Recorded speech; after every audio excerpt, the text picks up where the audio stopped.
நம்ம எதா இருந்தாலும் வேதத்துல இருந்து தான் நாம் அதை பார்க்க முடியும்.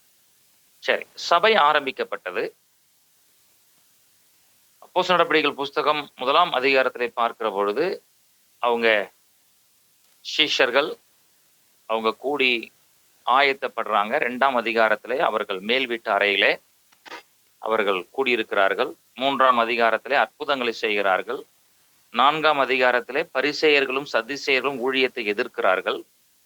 5ஆம் அதிகாரத்துல பார்த்தீங்க அப்படின்னா, ரட்சிக்கப்பட்டவர்கள் சபைக்கு வராங்க.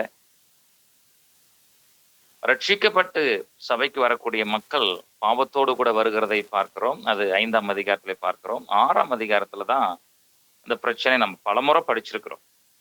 ஏற்கனவே இதை ஆரம்பிக்கும் போது நான் சொல்லியிருக்கிறேன். அந்த இடத்துல நம்ம பார்க்கிற பொழுது நம்ம பார்க்கக்கூடிய காரியம் என்ன அப்படின்னா, இந்த சாப்பாட்டு உணவு பிரச்சனை வருகிற பொழுது என்ன செய்யறாங்க அப்படின்னா, உடனே ஒரு 7 பேரை தெரிந்து கொள்றாங்க.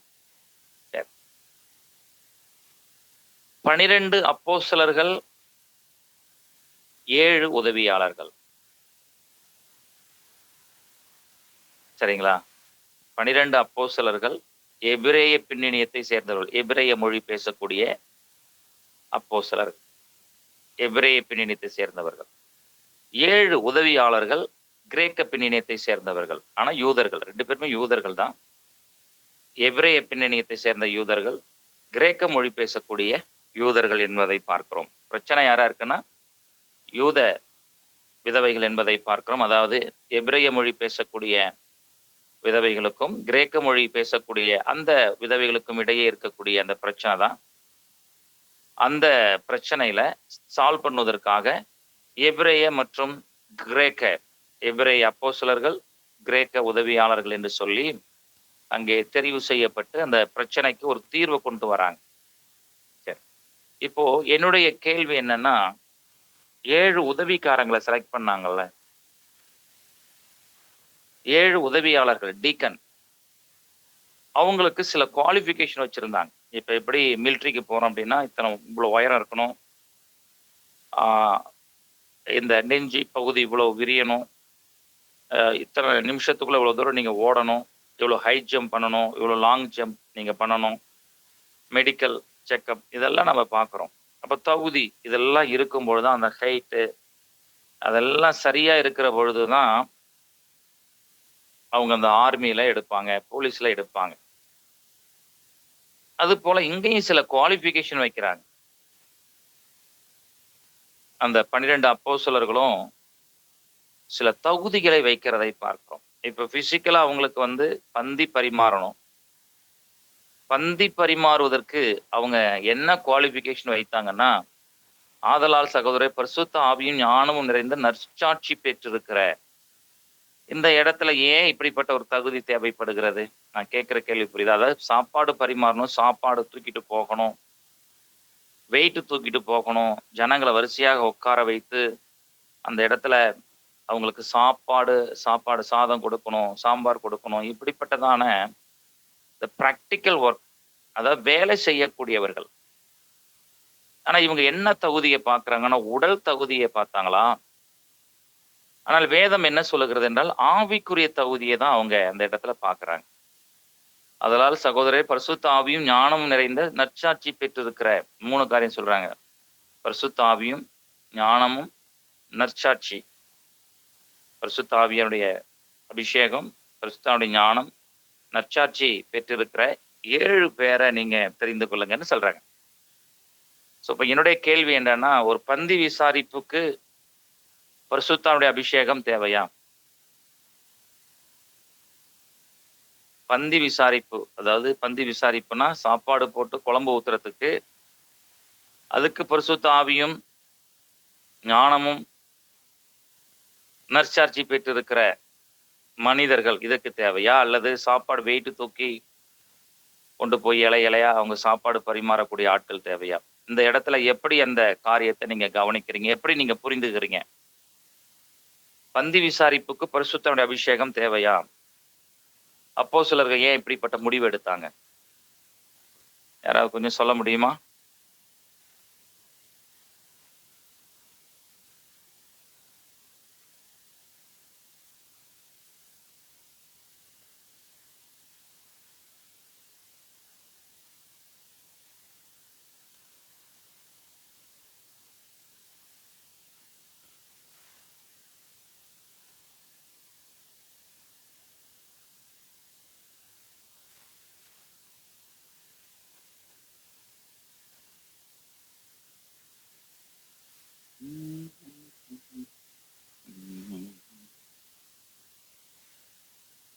சொல்லுங்களேன், கொஞ்சம் உதவி செய்யுங்க பார்ப்போம். ஏன் இப்படிப்பட்ட ரெண்டு காரியம். முன்ன அவங்கள வந்து பந்தி விசாரிப்புக்கென்று உடல் பலன் அதாவது பேலன்ஸ் ஸ்ட்ரென்த் உள்ளவங்கள செலக்ட் பண்ணியிருக்கலாம். அது ஒரு ஆப்ஷன். ஆனா இவங்க இந்த இடத்துல பார்க்கும்போது பரிசுத்த ஆவியும் ஞானமும் நற்சாட்சி அப்படின்னு சொல்றாங்க. இந்த காரியத்தை அவங்க அப்போஸ்தலர் செலக்ட் பண்றாங்க. சோ நாம இருந்தா என்ன செஞ்சிருப்போம்? இல்லைன்னா அப்போஸ்தலர்கள் ஏன் இப்படிப்பட்ட மனிதர்களை தெரிவு செய்கிறார்கள்?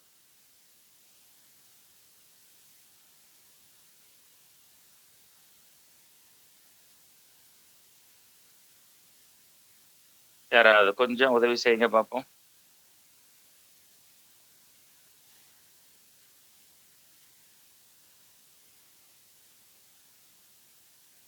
கேள்வி புரியுதா? திரும்ப சொல்லட்டுமா? பந்தி விசாரிப்பு என்பது வேறு.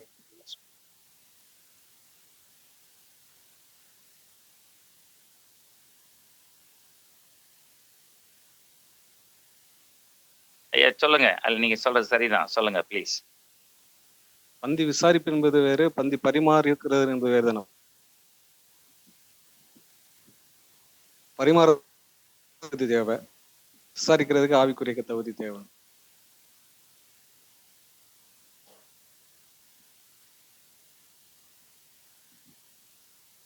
ரெண்டாவது வந்து சபையில நடக்கிற பிரச்சனை என்ன?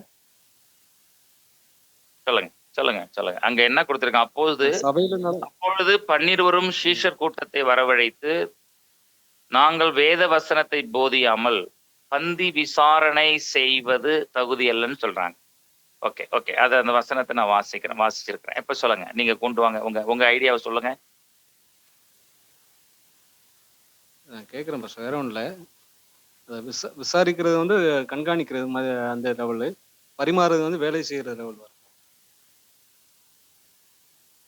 இப்போ கண்காணிக்கிறதுக்கு வந்து நமக்கு பரிசுத்தாவினுடைய உதவி தேவை. அதனால அப்படி எடுத்துருக்கலாம். Okay, correct. நீங்க அந்த இதை கரெக்டா அந்த வார்த்தையை நீங்க பிடிச்சிருக்கிறீங்க. அதாவது காயினுடைய பணியை அங்கீகரிக்கல, ஏற்றுக்கொள்ளவில்லை, அங்கீகரிக்கல அப்படிங்கிறது போல பந்தி விசாரணை, இங்க டீக்கன் உதவியாளர்கள் விசாரணை, அதாவது சூப்பர்வைசர் அப்படிங்கிற நிலைமையில தான் இவங்களை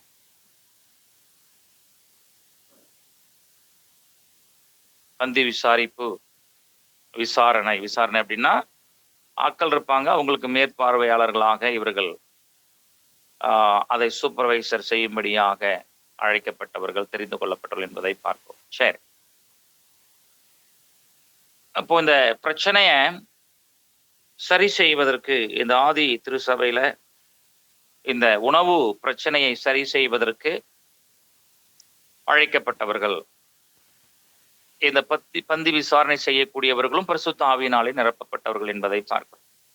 இதை பார்த்தீங்க அப்படின்னா, ஒரு உதாரணமா ஆர்மியில நீங்க போனீங்க அப்படின்னா, ஆர்மியில சோல்ஜர் இருப்பாங்க, அதாவது யுத்தம் பண்ணக்கூடியவர்கள் இருப்பார்கள், வெஹிக்கிள் ஓட்டக்கூடியவங்க இருப்பாங்க, அங்கேயுமே வர கடிதங்களை கொண்டு போய் கொடுக்கக்கூடிய இராணுவ வீரர்கள் இருப்பாங்க, சமையல் கட்டில் இருந்து வேலை செய்யக்கூடியவங்க இருப்பாங்க, பந்தி விசாரிக்கு அதாவது அதை சூப்பர்வைஸ் பண்றவங்க இருப்பாங்க, இராணுவத்துல முடிவெற்றவங்களும் இருப்பாங்க.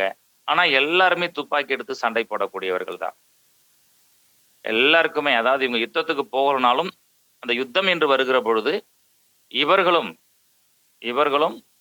அந்த ஃபைட் பண்றதுக்கு இவர்களும் தகுதி பெற்றவர்கள் என்பதை பார்க்கிறோம். அது போலதான் அப்போஸ்தலர் நடபடிகள் புத்தகத்துல வாசிக்கிற பொழுது அப்போஸ்தலர்கள் எப்படி ஊழிய பாரமும் தரிசனமும் ஊழியத்திற்குரிய காரியங்களை அவர்கள் செய்தார்களோ, அதே போல இந்த பந்தி விசாரிப்பு செய்யக்கூடியவர்களும் விசாரணை செய்யக்கூடியவர்களும் அதே தகுதியோடு கூட இருந்தார்கள் என்பதை பார்க்கிறோம். அதுதான் 7ஆம் அதிகாரத்துல வாசிக்கும் போது ஸ்தேவான் பேதுருவை போல பிரசங்கம் செய்கிறதை பார்க்கிறோம்.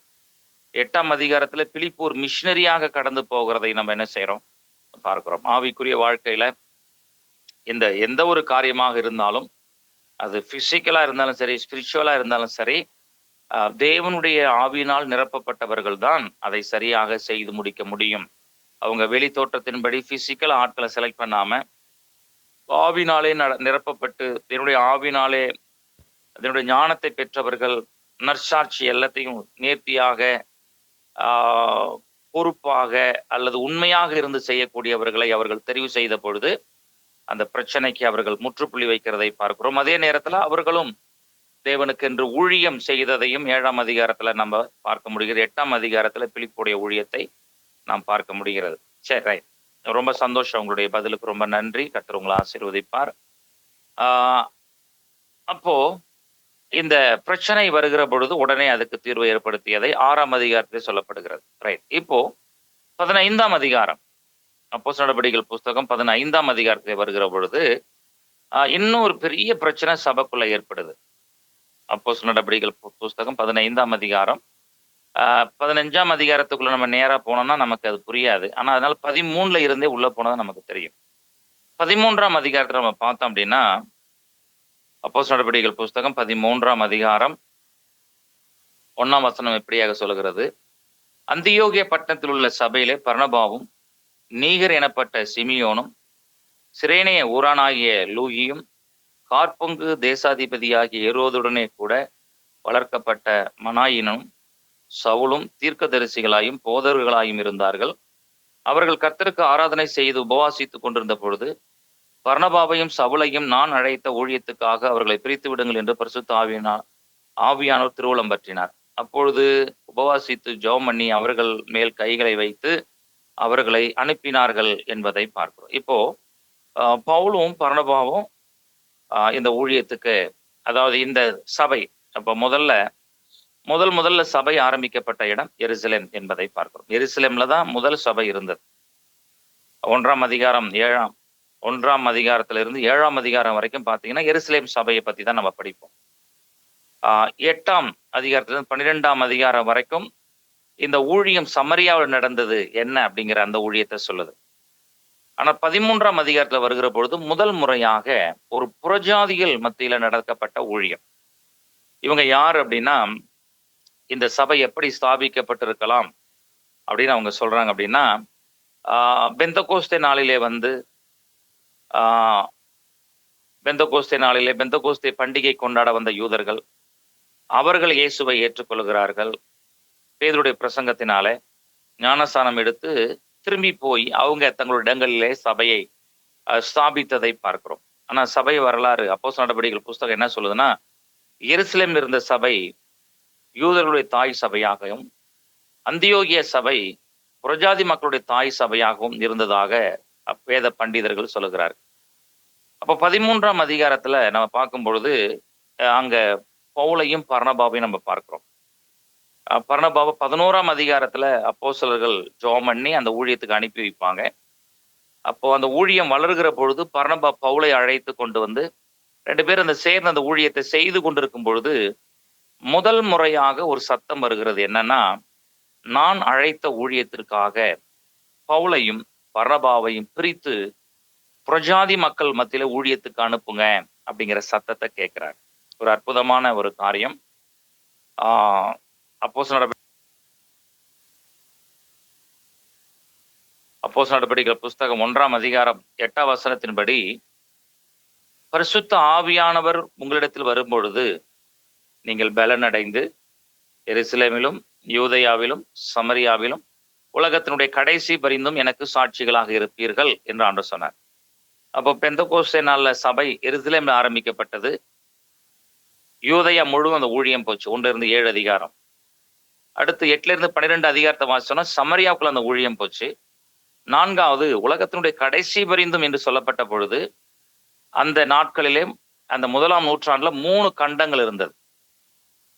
ஆசிய கண்டம், ஐரோப்பா கண்டம், ஆப்பிரிக்கா கண்டம் அப்படின்னு 3 கண்டங்கள் இருந்தது. இந்த எருசலேம்ல சுவிசேஷம் அறிவிக்கப்பட்டது, யூதேயாவுல சுவிசேஷம் போயிட்டது, சமரியாக்குள்ள போச்சு. ஆனா தேவனுடைய கட்டளையின்படியாக, வார்த்தையின்படியாக உலகம் முழுவதும் போக வேண்டிய அந்த சுவிசேஷம் இப்போ இந்த 13ஆம் அதிகாரத்துல தான் அதுக்கு வழி திறக்கிறது. என்னன்னா, ஆண்டவர் இறங்கி வந்து பேசுறார். ஜெபிக்கும் பொழுது, அவர்கள் உபவாசிக்கிற பொழுது ஒரு சத்தம் கேட்கிறது, நான் அழைத்த ஊழியத்துக்காக பவுலையும் பர்னபாவையும் பிரித்து விடுங்கள். அப்ப 2 பேரையும் அவங்க பிரிக்கிறாங்க. அவர்கள் தலைக்கு மேல் கையை வைத்து அவர்களை ஊழியத்துக்கு அனுப்புறாங்க. ஊழியத்துக்கு அனுப்புகிற பொழுது மார்க்கவும் மார்க்கும் பர்னபாவுடைய உறவினர் மார்க் என்பதை பார்க்கிறோம். இந்த மார்க் வீட்டில் தான் ஆண்டவராகிய இயேசு கிறிஸ்து ராபோஜனம் அந்த காரியத்தை ஒழுங்கு செய்ததை பார்க்கிறோம். இந்த மார்க் வீட்டில் தான் பேதுரு விடுதலை அடையும்படியாக செபித்த காரியங்கள் எல்லாம் நம்ம பார்க்குறோம். சரி, மார்க்கை கூட்டிகிட்டு போகிறாங்க. இவங்க ஊழியத்துக்கு முதல்ல சீப்ரு தீவுக்கு போகிறாங்க. சீப்ரு தீவு என்பது பர்னபாவுடைய சொந்த ஊர். ஸோ பர்னபா தான் இப்போ அந்த மிஷினரி டீமுக்கு வந்து தலைவர். அதனால அவர் பவுலை பார்த்து சொல்றாரு, முதல்ல நம்ம சொந்த ஊருக்கே போவோம்னு சொல்லி அங்க இருந்து சீப்ரு தீவுக்கு போய் அங்கே ஊழியம் செய்கிறார்கள். அங்கே யூதர்கள் மத்தியில் ஊழியம் நடக்கிறது, கிரேக்கர்கள் மத்தியில் ஊழியம் நடக்கிறது, ரோமர்கள் மத்தியில் ஊழியம் நடக்கிறது. இப்படி இந்த ஊழியம் நடக்குது. அங்க இருந்து சில பிரச்சனை வருது. உடனே பிஸ்தி அந்தியோகியாவுக்கு போறாங்க. பிஸ்தி அந்தியோகியாவில இருந்து கலாத்திய நாடுகளுக்கு போறாங்க. கலாத்திய நாடுகளில் போய் இக்கோனியம், லிஸ்திரா, தெர்பே போன்ற இடங்கள்ல ஊழியம் செய்கிறாங்க. அங்கே ஊழியம் செய்கிற பொழுது அங்க 14ஆம் அதிகாரத்துல நீங்க பார்த்தீங்கன்னா தெரியும், கடவுள் மனிதனாக வந்துட்டாரு. ஏன்னா ஒரு ஒரு ஒரு நொண்டிய நடக்க முடியாதவனை பவுலும் பர்னபாவும் நடக்க பண்ணுகிற பொழுது அந்த வசனத்தை வாசித்தா நல்லா இருக்குமே.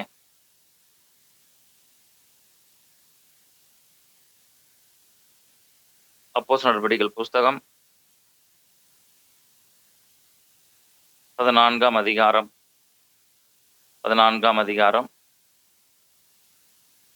8வது வசனத்திலிருந்து நான் வாசிக்கிறேன். லிஸ்திராவிலே ஒருவன் தன் தாயின் வயிற்றில் இருந்து, அப்போஸ்தலர் 14:8. லீஸ்திராவிலே ஒருவன் தன் தாயின் வயிற்றிலிருந்து பிறந்த முதல் சப்பானியா இருந்து ஒருபொழுதும் நடவாமல் கால்கள் வழங்காதவனாய் உட்கார்ந்திருந்து பவுல் பேசுகிறதை கேட்டுக்கொண்டிருந்தான். அவனை பவுல் உற்று பார்த்து, ரட்சிப்புக்கேற்ற விசுவாசம் அவனுக்கு உண்டு என்று கண்டு, நீ எழுந்து காலூன்றி நிமிர்ந்து நில் என்று உரத்த சத்தத்தோடு சொன்னான். உடனே அவன் குதித்தெழுந்து நடந்தான். பவுல் செய்ததை ஜனங்கள் கண்டு, தேவர்கள் மனுஷரூபம் எடுத்து நம்மிடத்தில் இறங்கி வந்திருக்கிறார்கள் என்று லிக்கோனியா பாஷையிலே சத்தமிட்டு சொல்லி பர்னபாவை யூப்பித்தர் என்றும், பவுல் பிரசங்கத்தை நடத்தினவனானபடினால் அவனை மெர்க்குரி என்றும் சொன்னார்கள். அல்லாமலும் பட்டணத்துக்கு முன்னே இருந்த யூப்பித்தருடைய கோயில் பூசாரி எருதுகளையும் பூமாலைகளையும் வாசலண்டையிலே கொண்டு வந்து ஜனங்களோடு கூட அவர்களுக்கு பலியிட மனதாயிருந்தான். அப்போஸ்தலராகிய பர்னபாவும் பவுலும் அதை கேட்டபொழுது தங்கள் வஸ்திரங்களை கிழித்து கொண்டு கூட்டத்துக்குள்ளே ஓடி உரத்த சத்தமாய், மனுஷரை ஏன் இப்படி செய்கிறீர்கள்? நாங்களும் உங்களைப் போல பாடுள்ள மனுஷர் தானே. நீங்கள் இந்த வீணான தேவர்களை விட்டு வானத்தையும் பூமியையும் சமுத்திரங்களையும் உள்ள யாவற்றையும் உண்டாக்கின ஜீவனுள்ள தேவனிடத்திற்கு திரும்ப வேண்டும் என்று நாங்கள் உங்களுக்கு பிரசங்கிக்கிறோம் என்று சொல்லுகிறதை பார்க்கிறோம். அப்போ இந்த நான் சொன்ன லிஸ்திரா என்பது தீமோத்தேயுடைய சொந்த ஊர். இந்த இடத்துக்கு அவங்க போறாங்க. அங்க போய் ஊழியம் செய்யறாங்க. ஒரு முடவனை சுகமாக்குறாங்க. உடனே அவனுக்கு பேர் வைக்கிறாங்க. என்ன பேர் வைக்கிறாங்க? யூப்பித்தர் என்று பர்னபாவுக்கும் மெர்க்குரி என்று பவுலுக்கும் அந்த கிரேக்க தெய்வத்தினுடைய பெயரை வச்சு பலியிட அவங்க மாட்டை என்ன செய்யறாங்கன்னா, அங்கே பலியிட எருதுகளை கொண்டு வந்து பலியிடவும் அவங்களுக்கு மாலையை போட்டு அவங்களுக்கு பூஜை செய்யவும் ஆயத்தமா இருக்கிறாங்க. ஸோ இப்போதான் பவுலும் பர்னபாவும் சட்டையை கிழித்து கொண்டு, இல்லை நாங்களும் உங்களை போல மனுஷர் தான் சொல்லி சொல்றாங்க. ஸோ இப்படி இந்த ஊழியத்துக்கு இவங்க போறாங்க. எங்க போறாங்க அப்படின்னா, நான் சொன்ன பாருங்க, முதல்ல அந்தியோகியாவில இருந்து தான் அவங்க ஆரம்பிக்கிறாங்க. சீரிய அந்தியோகியாவில இருந்து அவங்க புறப்பட்டு, அப்போஸ்தலர் நடவடிக்கைகள் புஸ்தகம் எடுத்த போது என்ன ஞாபகம் படம் போட்டிருக்கேன் நான். சீப்ரு தீவுக்கு போய் சீப்ரு தீவுல இருந்து பிஸ்தி அந்தியோகியாவுக்கு போறாங்க. அங்க இருந்து கலாத்திய நாடுகள்ல போய் கலாத்திய நாடுகளுக்குள்ள இருக்கிற அந்த பட்டணங்கள் இக்கோனியம், லிஸ்திரா, தெர்பே இந்த இடங்கள்லாம் ஊழியம் செய்யறாங்க. அங்கே நிறைய இந்த ஜெப ஆலயங்கள் இருக்கிறது. ஜெப ஆலயங்கள் சொல்லுவோம், இல்லைன்னா தொழு மன்றங்கள் என்று சொல்லுவோம். அந்த ஜெப ஆலயம், அந்த தொழு மன்றங்கள் இருக்கக்கூடிய அந்த இடத்துல இவங்க போய் பிரசங்கம் பண்றாங்க. யூதர்கள் இயேசுவை ஏற்றுக்கொள்கிறார்கள், கிரேக்கர்கள் இயேசுவை ஏற்றுக்கொள்கிறார்கள், ரோமர்கள் இயேசுவை ஏற்றுக்கொள்கிறார்கள். இப்படி அன்னைக்கு இருந்த இந்த முக்கிய மார்க்கங்களாக இருந்ததான இந்த பின்னணியத்தில் இருந்த மக்கள் எல்லாம் பவுலுடைய பிரசங்கம், பர்னபாவுடைய அற்புத அடையாளங்கள் இவைகளை எல்லாம் கேட்டு சபைக்குள்ள கூடி வந்துடுறாங்க. வருகிற பொழுது ஒரு முக்கியமான நிகழ்ச்சி நடக்குது 13, 14. என்னன்னா இவங்க போய் ஜனங்கள் சபைக்குள்ள வந்துடுறாங்க, ஞானஸ்நானம் எடுக்கிறாங்க, அபிஷேகங்களை பெற்றுக்கொள்கிறார்கள், அற்புதங்கள் நடக்கிறது.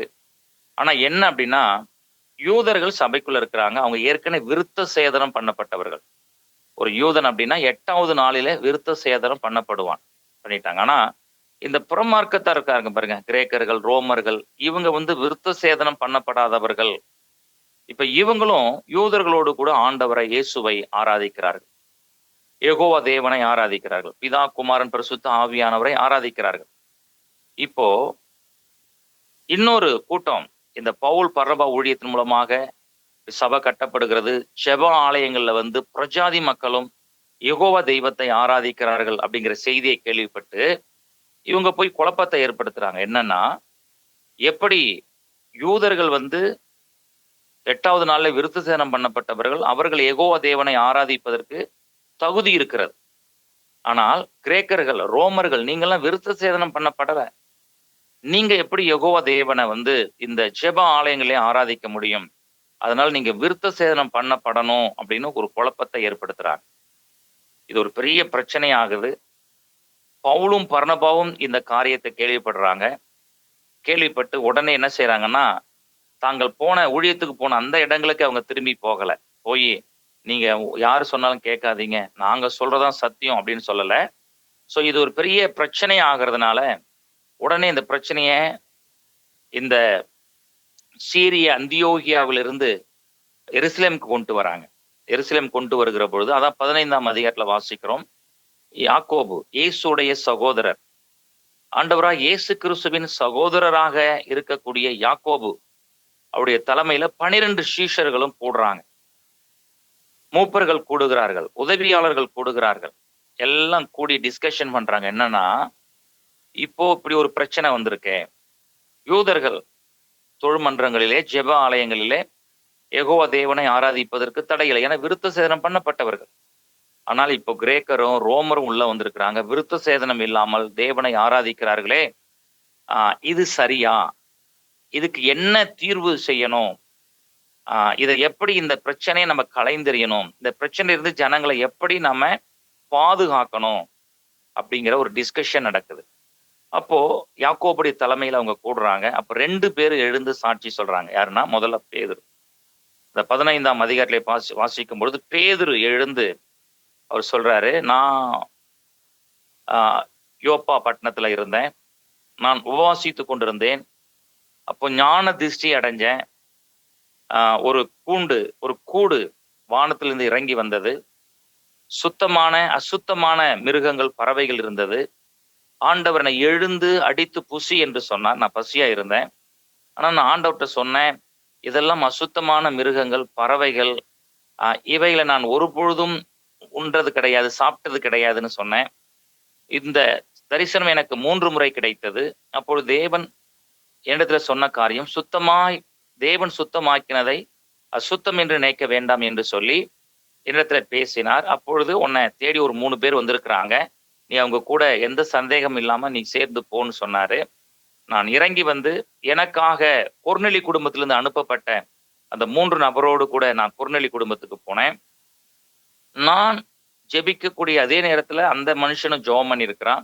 ஒரு தரிசனம் கண்டு பேதுருவை அழைத்து கொண்டு வா என்று எனக்கு ஆண்டவர் சொன்ன அந்த அந்த அந்த தரிசனத்தின்படி நான் இப்ப கொர்நேலி குடும்பத்துக்கு போனேன். கொர்நேலி ஓடி வந்து என்னை காலில் விழுந்து வணங்கினார். நானும் ஒரு மனிதன் என்று சொல்லி அவனுடைய வீட்டுக்குள் பிரவேசித்தேன். கொர்நேலியும் அவனுடைய குடும்பம், சொந்த பந்தங்கள் எல்லாரையும் அழைத்து வந்திருந்தான். நான் அந்த இடத்துல இயேசுவை பற்றி பிரசங்கம் செய்து கொண்டிருந்தேன். நான் பிரசங்கித்துக் கொண்டிருந்த பொழுதே அவர்கள் எல்லாம் பரிசுத்த ஆவியினாலே நிரப்பப்பட்டார்கள். நாம் எப்படி மேல் வீட்டு அறையில இருந்து பரிசுத்த ஆவியினுடைய அபிஷேகத்தை பெற்றுக்கொண்டோமோ, அதுபோல நான் பிரசங்கம் செய்து கொண்டிருக்கும் பொழுதே அவர்களும் அபிஷேகத்தை பெற்றுக்கொண்டார்கள். நான் உடனே கேட்டேன், அபிஷேகத்தை பெற்றுக்கொண்ட நீங்கள் ஞானஸ்நானத்தை விளக்கலாமா என்று கேட்ட பொழுது, கொர்நேலியும் குடும்பத்தாரும், சொந்த பந்தங்கள் எல்லாரும் அன்றைய நாளிலே மூழ்கி ஞானஸ்நானம் எடுத்தார்கள். அப்போ பேதுரு என்ன சொல்ல வர்றாருன்னா, அவர்கள் விருத்த சேதனம் இல்லாதவர்கள், கொர்நேலியு இவர்கள் எல்லாம் ரோம பின்னணியத்தை சேர்ந்தவர்கள், விருத்த சேதனம் இல்லாதவர்கள். ஆனால் தேவன் அவர்களை தன்னுடைய அபிஷேகத்தினால, நமக்கு எப்படி மேல் வீட்டு அறையில நாம் அபிஷேகத்தை பெற்றுக்கொண்டோமோ அது போல அவர்களும் பெற்றுக்கொண்டார்கள் என்பதை அங்கே பேதுரு சொல்றார். அடுத்து பவுல் சொல்றாரு, நான் இந்த மாதிரி ஊழியத்துக்கு போனோம்.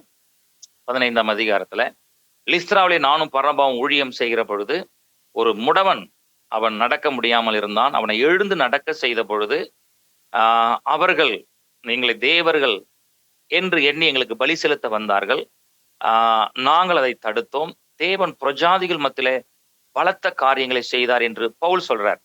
இந்த 2 காரியத்தையும் இந்த 2 நல்ல சாட்சிகளை அந்த சபை மன்றம் கேட்ட பொழுது, யாக்கோபு தலைமையில் இருந்தவங்க கேட்ட பொழுது உடனே முடிவெடுக்கிறாங்க. 3 காரியம் முடிவெடுத்தாங்க. என்னன்னா, புறஜாதி மக்கள் இயேசுவை ஏற்றுக்கொண்டு வருகிற பொழுது விருத்த சேதனம் வேண்டாம். விருத்த சேதனம் வேண்டாம். இது ஆபிரகாமுடைய காலங்களிலே ஆரம்பிக்கப்பட்டது.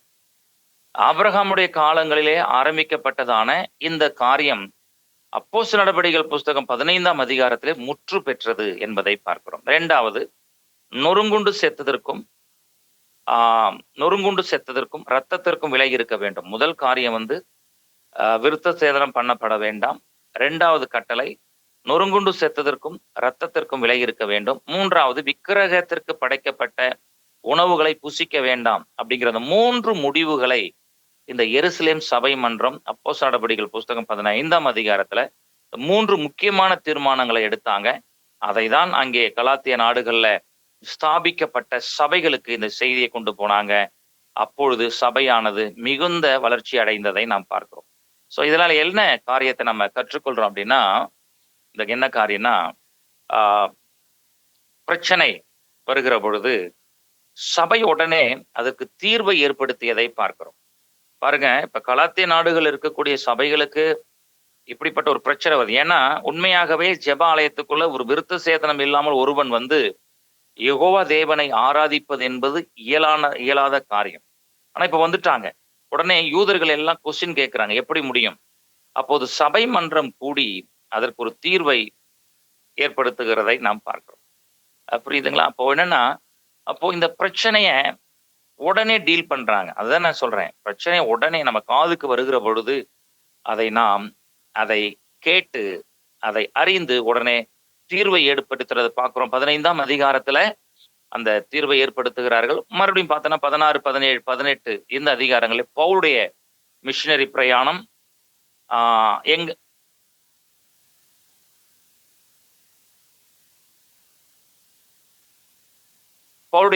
பிரயாணம் அடுத்தது அவர் மக்கதோனிய நாடுகளுக்கு போயிடுவாரு. 19, 20, 2 அதிகாரங்களை பார்த்தீங்கன்னா பவுல் ஆசிய நாடுகளுக்குள்ள எபேசு இந்த இடங்கள்ல ஊழியம் செய்கிறதை நாம் பார்க்க முடியும். அப்போ சபை வளர்கிறது, அங்கே குழப்பம் வருகிறது. சபை வருகிறது, பிரச்சனை வருகிறது.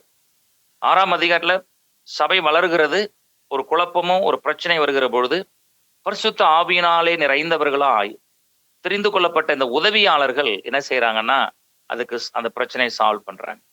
அதே போல சபைகள் பிரஜாதி மக்கள் மத்தியிலே வளர்கிற பொழுது பிரச்சனை வருகிறது, குழப்பம் வருகிறது.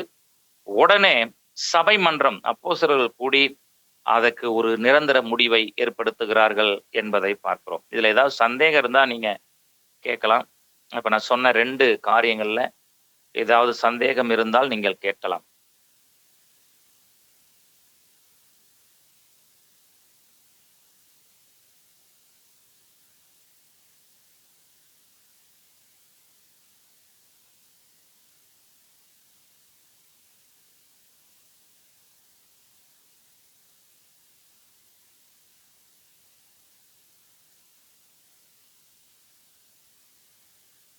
ஓகே, அப்போ இந்த காரியத்தை நம்ம என்ன செய்ய வேண்டும்? மனதிலே வைத்து பிரச்சனைகள் குழப்பங்கள் என்று வருகிற பொழுது நாம் அதை என்ன செய்ய வேண்டும்? உடனே சரி பண்ண வேண்டும் என்பதை பார்ப்போம். கொரிந்து சபையை நம்ம பார்க்கணும். கொரிந்து சபையிலையும் இல்லாத பிரச்சனையே கிடையாது.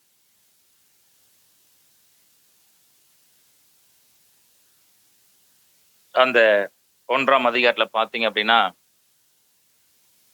1, 2, 3 அதிகாரங்களை பார்க்கும் பொழுது சபைக்குள்ள இருந்ததான பிரிவினையை பார்க்கிறோம். சிலர் சொல்றாங்க, நான் பவுலை சேர்ந்தவர், நான் பர்னபா பவுலை சேர்ந்தவர், பர்னபாவை சேர்ந்தவர் பவுலை சேர்ந்தவர்.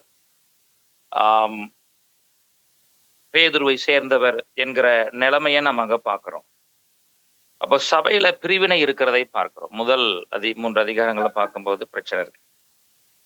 மறுபடியும் 5ஆம் அதிகாரத்துல இருந்து 6ஆம் அதிகாரம் வரைக்கும் நம்ம பார்த்தோம்னா சபைக்குள்ள தகாத இந்த காரியங்கள், திருமண காரியங்கள்ல ஒழுக்கக்கேடு காரியங்கள் இருக்கிறதை பார்க்கிறோம். அடுத்து 8, 9 அதிகாரங்கள்ல பார்த்தீங்க அப்படின்னா சபைக்குள்ள சண்டை நடக்குது. அதனால மக்கள் கோர்ட்டுக்கு போறாங்க. ஸோ இந்த காரியங்களை எல்லாம் இந்த கொரிந்து சபையில நம்ம பார்க்கிறோம். அந்த கொரிந்து சபையானது பல விதங்களிலே அந்த சபையில பிரச்சனை இருந்ததை நாம் பார்க்க முடிகிறது, குழப்பங்கள் இருந்ததை பார்க்க முடிகிறது. ஆனால் இந்த சபையினுடைய ஒவ்வொரு அதிகாரம் நம்ம பார்க்கிறோம். அதாவது பவுலை சேர்ந்தவங்க, பர்னபாவை சேர்ந்தவங்க, பேதுருவை சேர்ந்தவங்கன்னு ஒரு குழப்பம் இருக்கு. சண்டை போட்டு கோர்ட்டுக்கு போறாங்க, விக்கிரகங்களுக்கு படைத்ததை சாப்பிட்றாங்க. இப்படி பலவிதமான குழப்பங்கள் நிறைந்த இந்த சபையை பவுல் என்ன செய்யறாருன்னா சபிக்கல. நான் ஏற்கனவே படிச்ச 5ஆம் அதிகாரம் சபிக்கல யாரை. இந்த சபையினுடைய நிலைமை தெரியும். இந்த கொரிந்து என்பது பவுலோட 2வது மிஷினரி பிரயாணத்துல மக்கதோனிய நாட்டுல இருந்தது. எப்ராட்டஸ் அப்படிங்கிற ஒரு தெய்வத்தை வணங்குனாங்க. எபேஸ்ல வந்து டயானா வணங்குனாங்க. கொரிந்து பட்டணத்துல வந்து எப்ராட்டஸ் அப்படிங்கிற ஒரு தெய்வத்தை வணங்குனாங்க. இந்த கோயில்ல தேவதாசிகள் இருந்ததையெல்லாம் நம்ம பார்க்கிறோம். இது ஒரு கடினமான ஒரு பூமி, விக்கிரக ஆராதனை நிறைந்த ஒரு பூமி. அந்த இடத்துலதான் பவுல் ஊழியம் செய்து சபையை கட்டினார். அந்த சபைக்குள்ள எவ்வளவு குழப்பங்களும் பிரச்சனைகள் இருந்தாலும் பவுல் தன்னுடைய கடிதத்தின் மூலமாக அவர் காரியங்களை எழுதுகிறதை பார்க்கிறோம். அப்படியே கொண்டு வராரு. 11ஆம் அதிகாரத்துல திருவிருந்த பேசி 12ஆம் அதிகாரத்துல பவுல் அந்த சபைக்கு தேவையான வரங்களை சொல்லி 13ஆம் அதிகாரத்துல தீர்வு ஏற்படுத்துறாரு. என்னன்னா, எல்லாவற்றுக்கும் அன்பு போதும், நீ உண்மையா தேவனிடத்தில் அன்பு கூறுவாயானால் பாவம் செய்ய மாட்டேன்னு சொல்றாரு. நீ உண்மையாய் தேவனிடத்தில் அன்பு முழு மனதோடும், முழு இருதயத்தோடும், முழு பலத்தோடும், முழு சிந்தையோடும் நீ தேவனிடத்தில் அன்பு கூறுவாயானால் நீ பாவம் செய்ய மாட்ட. அதான் அந்த 10 கட்டளை வாசிக்கிறோம். நீ உண்மையாக நீ தேவனிடத்தில் அன்பு கூர்ந்தாயானால் நீ விக்கிரகத்தை வணங்க மாட்ட. உன் தேவனாய் கர்த்தரை முழு இருதயத்தோடும், முழு பலத்தோடும், முழு சிந்தையோடும் நீ வணங்கினால் நீ விக்கிரகத்தை வணங்க மாட்ட, விக்கிரகத்தை நீ செய்ய மாட்ட, விக்கிரகத்தினுடைய நீ நிக்க மாட்ட, பரிசுத்த ஓய்வுனால நீ வீண்ல வழங்க மாட்ட. அப்போ முழு மனதோடு தேவனிடத்தில் அன்பு கூர்ந்தால் இதெல்லாம் நிச்சயம். அதே போல நீ உன்னிடத்தில் அன்பு கூறுவது போல பிறரிடத்திலும் அன்பு கூறுவாயானால் என்ன செய்ய மாட்ட? தாய் தகப்பன கனவீனம் பண்ண மாட்ட. நீ உன்னிடத்தில் அன்பு கூறுவது போல உன் அயலனிடத்தில் அன்பு கூறும்பொழுது நீ திருட மாட்ட. உன்னிடத்தில் நீ அன்பு கூறுவது போல பிறத்தில் அன்பு கூறும் பொழுது நீ பொய் சொல்ல மாட்ட. உன்னிடத்தில் நீ அன்பு கூறுவது போல பிறத்திலும் அன்பு கூறுவாயானால் நீ என்ன செய்ய மாட்டேன்னா களவு செய்ய மாட்ட. அப்போ இதை சொல்றாரு. அப்போ இந்த சபையினுடைய அத்தனை பிரச்சனைகளுக்கும் பவுல் என்ன சொல்றாருன்னா, நீ தேவனிடத்தில் அன்பு கூர்ந்து அதே போல உன்னை நேசிக்கிறது போல பிறரிடத்தில் நீ அன்பு கூர்ந்தாயானால் எந்த விதமான பாவமும் இல்லாமல் அது கடந்து போகும் அப்படிங்கிற தீர்வை 13ஆம் அதிகாரத்திலே பவுல் சொல்லுகிறதை நாம் பார்க்கிறோம். சோ இந்த காரியங்கள் எல்லாம் நமக்கு எதை உணர்த்துகிறது, எதை சொல்லுகிறது என்றால், நாம் காரியங்களை கவனமாக கையாண்டு அவைகளை நாம் கவனமாக அந்த இடத்திலே தீர்வுகளை ஏற்படுத்த வேண்டும் என்பதை நாம் பார்க்கிறோம். சரி, அதனாலதான் ஒழுங்கு இருக்கு. அதனாலதான் என்ன செய்யணும், சபையா இருந்தாலும் அதுக்கு ஒரு ஒழுங்கு வைத்திருக்கிறதை நாம் பார்க்கிறோம். அதே போல ஒரு கம்பெனி என்றாலும் அங்க ஒரு ஒழுங்கு இருக்கு. அது பள்ளிக்கூடம் என்றாலும் அங்கே ஒரு ஒழுங்கு இருக்கிறது. அரசாங்கம் என்றாலும் அங்கேயும் ஒரு ஒழுங்கு இருக்கிறதை நாம் பார்க்க முடியும். ஆசிரியர்கள் ஸ்கூலுக்கு மருத்துவர்கள் வராங்களா, மருத்துவர்கள் வந்து அவங்களும் என்ன செய்யணும், பஞ்ச் பண்ணணும். நர்ஸ் வராங்களா, அவங்களும் கைரேகை வைக்கணும், பயோமெட்ரிக்னு சொல்றாங்க. டியூட்டியில இருக்கணும், டியூட்டி ட்ரெஸ்ல இருக்கணும். அதே போல டிடிஆரா இருக்கிறாங்க, ட்ரெயின்ல டிக்கெட் செக்கரா இருக்காங்கன்னா அவங்களுக்கு உரிய உடையில அவங்க இருக்கணும். அவங்க எல்லா ட்ரெஸ்ஸையும் அவங்க போட்டு போக முடியாது. வெளியில இருக்கும்போது எப்படியோ அந்த டிடிஆர் அந்த பொசிஷன் வந்துச்சு அப்படின்னா அவங்க ட்ரெயின்ல ஒயிட்ல தான் அவங்க இருக்கணும். அதான் அவங்களோட ட்ரெஸ். அதே போல மருத்துவர்கள் கோர்ட்டுக்கு போகும்போது எல்லா சட்டையும் நம்ம போட்டு போக முடியாது. அங்கே ஒரு கோர்ட் என்றால் அதற்கு ஒரு ரூல்ஸ் இருக்கு. அதே போல ஆசிரியர்கள் அவங்க காலையில வந்து அவங்க தங்களுடைய அட்டண்டன்ஸ்ல அவங்க ரெஜிஸ்டர் பண்ணணும். கல்லூரி அதே போல நம்ம பார்க்கிறோம். ஸோ எல்லா இடங்களிலையும் இந்த அந்த ரூல்ஸ் அண்ட் ரெகுலேஷன் இருக்கிறத நம்ம பார்க்கிறோம். அதை நாம் கடைபிடிக்க வேண்டும். அதுல தவறுகிற பொழுது நமக்கு என்ன செய்றாங்கன்னா, டிசிப்ளினரி ஆக்ஷன் எடுக்கிறத நம்ம பார்க்கிறோம். ரோமர் 13ஆம் அதிகாரம் 7ஆம் வசனத்தை நான் வாசிக்கிற பொழுது, ரோமர் 13:7 நான் வாசிக்கிறேன். 13:7 ஆகையால் யாவருக்கும் செலுத்த வேண்டிய கடமையை செலுத்துங்கள். எவனுக்கு வரியை செலுத்த வேண்டியதோ அவனுக்கு வரியையும், எவனுக்கு தீர்வு செலுத்த வேண்டியதோ அவனுக்கு தீர்வையும் செலுத்துங்கள். எவனுக்கு பயப்பட வேண்டியதோ அவனுக்கு பயப்படுங்கள். எவனை கனம் பண்ண வேண்டியதோ அவனை கனம் பண்ணுங்கள் என்பதாக பவுல் 13ஆம் அதிகாரத்துல இந்த 7வது வசனத்துல இப்படி சொல்றதை நம்ம பார்க்கிறோம். அப்போ கரெக்டா சொல்றாரு, என்ன செய்யணுமோ அதை சரியா செய்யுங்க. தீர்வு செலுத்த வேண்டியக்கு தீர்வு செலுத்துங்க. பயப்பட வேண்டியவங்களுக்கு பயப்படுங்க. கனம் பண்ண வேண்டியவங்களுக்கு கனம் பண்ணுங்க. உங்களுடைய கடமைகளை நீங்கள் சரியாக செய்யுங்கள் என்று பவுல் சொல்லுகிறதை பார்க்கிறோம். ஸோ இந்த நிர்வாக தன்மையில நாம் சரியாக அதை நாம் செயல்படுத்த வேண்டும் என்பதை நாம் என்ன செய்யறோம் பார்க்கிறோம். இந்த நிர்வாகத்துல நம்ம சரியாக இல்லை, நம்ம சரியா நாம செயல்படல் அப்படின்னா நம்ம என்ன செய்ய முடியாது அப்படின்னா, அது அந்த இடத்துல ஒரு ஒழுங்கினம், நாம் அந்த இடத்துல அந்த காரியத்தை என்னோட சித்தத்தை செய்து முடிக்க முடியாது என்பதை பார்க்கிறோம். மத்தேயு 5ஆம் அதிகாரம் இன்னொரு வசனம் சொல்லுகிற 25, 26 வாசிக்கும் பொழுது, மத்தேயு 5, 25, 26 எதிராளி உன்னை நியாயாதிபதியிடத்தில் ஒப்புக்கூடாமலும், நியாயாதிபதி உன்னை சேவகனிடத்தில் ஒப்புக்கூடாமலும், நீ சிறைச்சாலையில் வைக்கப்படாமல் இருக்கும்படியாக நீ உன் எதிராளியோடு வழியில இருக்கும்பொழுது சீக்கிரமாய் அவனுடைய நல்மனம் பொருந்தாவிட்டால் நீ ஒரு காசும் குறைவின்றி கொடுத்து தீர்க்கும் மட்டும் அவ்விடத்திலிருந்து புறப்பட மாட்டாய் என்று மெய்யாகவே உனக்கு சொல்லுகிறேன் என்பதாக அங்கே ஆண்டவர் சொல்லுகிறதை பார். சோ என்ன சொல்றாரு அப்படின்னா, அப்போ அந்த பிரச்சனைகளை நீங்க சால்வ் பண்ணுங்கன்னு சொல்றாங்க. பிரச்சனையோட காலத்தை கடத்த வேண்டாம், ஒரு தீர்வை ஏற்படுத்துங்கள், அந்த குழப்பத்தை சரி பண்ணுங்க, அந்த பிரச்சனையை சரி பண்ணுங்க அப்படிங்கிறத என்ன செய்யறாங்கன்னா ஆண்டவராகிய தேவன் இந்த இடத்துல நமக்கு சொல்லி இருக்கிறதை பார்க்க முடியும். சோ எனவே அதனால இந்த ஆவிக்குரிய இந்த வாழ்க்கையில, ஆவிக்குரிய சபையில, ஆவிக்குரிய குடும்பத்துல, ஆவிக்குரிய குழுவுல நாம் இருக்கிற பொழுது நாம் அங்கே வரக்கூடிய குழப்பங்கள், பிரச்சனைகளை நாம்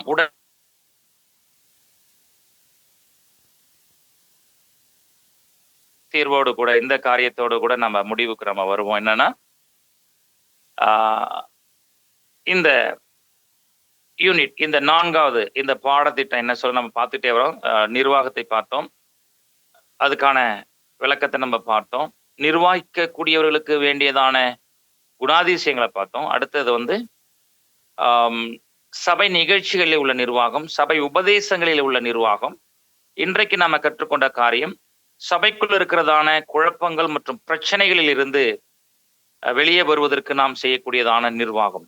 அதாவது சபையில் உள்ள குழப்பங்களும் பிரச்சனைகளும், அதற்கு தேவையான சரியான நிர்வாகம் அப்படிங்கிற காரியத்தை இன்றைக்கு நாம கற்றுக்கொண்டோம். விசேஷமாக அப்போஸ்தலர் நடபடிகள் புஸ்தகத்துல 2 காரியங்களை பார்த்தோம். அப்போஸ்தலர் நடபடிகள் புஸ்தகம் 6ஆம் அதிகாரத்துல இருந்தும், அப்போஸ்தலர் நடபடிகள் புஸ்தகம் 15ஆம் அதிகாரத்துல இருந்தும் சில காரியங்களை கற்றுக்கொள்ள ஆண்டவர் உதவி செய்தார். ஜெபிக்கலாம்.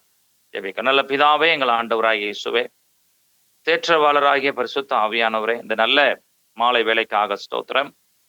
இன்றைய நாளிலே சபையும் சபைக்குள் இருக்கக்கூடியதான குழப்பங்களும் பிரச்சனைகளும், அதை தீர்க்க வேண்டிய சரியான நிர்வாகத்தன்மை என்கிற காரியத்தை நீர் எங்களுக்கு கற்றுக் கொடுத்ததற்காக ஸ்தோத்திரம்.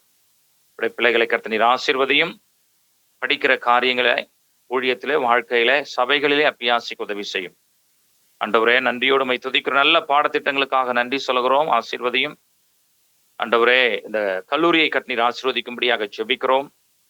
பாடம் நடத்தக்கூடிய ஆசிரியர்கள், பொறுப்பேற்று நடத்தக்கூடிய ஒவ்வொருவரையும் ஆசீர்வதியும். தலைமை போதகர், குடும்பம், உங்க எடுக்கிறதான முயற்சிகள், பாஸ்டமா எல்லாரையும் ஆசீர்வதிங்க. பாஸ்டர் ஜெபக்குமாருடைய ஊழியங்கள் உடைய கரம் கூட இருக்க நாங்கள் ஜெபிக்கிறோம். இணையட்டும், ஒன்றுபடட்டும். நாங்கள் தேசத்திற்கு ஏதாவது ஒரு விதத்துல நாங்கள் ஊழியங்களை செய்து ராஜ்யத்தை கட்டட்டும். கன மகிமை எல்லாம் உமக்கே. ஆசீர்வதியும். இயேசுவின் நாமத்தில் பிதாவே. ஆமென்.